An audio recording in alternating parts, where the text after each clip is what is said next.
ખેતરના કડવા દાણાના દ્રષ્ટાંતનો અર્થ અમને કહે, સારું બીજ જે વાવે છે એ માણસનો દીકરો છે, ખેતર જગત છે, મનુષ્યના સંતાન છે, અને હારા બીજ હારો પાક લેનારો દેવા લોક હતા, પણ કડવા દાણા શૈતાનના સંતાન અને છે. કોડવા દાડા હતા તા શૈતાનના સંતાન હતા. અને યા બેને યા દર્દી વિચ હતાલા, અને દર્દ વિચ હતા, આરીજ રોરી આરીજ મઠે ઓરી આરીજ ખાઈ બી આરીજ હોઈ બી આરીજ રોઈ પેને ત્યાં કામા પ્રમાણે પ્રભુ ન્યાય કોનારો હતો.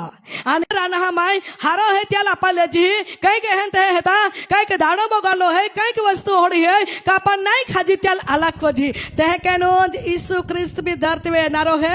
તમે ત્યાં કલિસિયાને ત્યાં લોકહાન યા જગત વે લોકહાન નિવાડનારો હે. હાલેલુયા.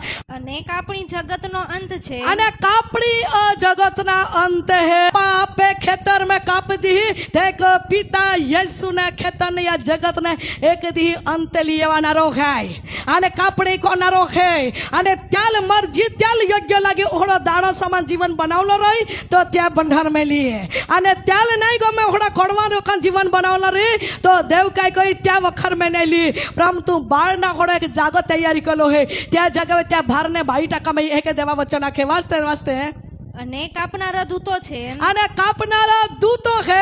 એ માટે જેમ કડવા દાણા એકઠા કરાય છે, જેમ કોડવા દાડા એકઠા કમાય હે અને અગ્નિમાં બાળી નંખાય છે, અગ્નિના અંદર ટાકીને 22% કમાય હે, તેમ આ જગતને અંતે પણ થશે. એક જગતા અંત પણ હોનારો હે.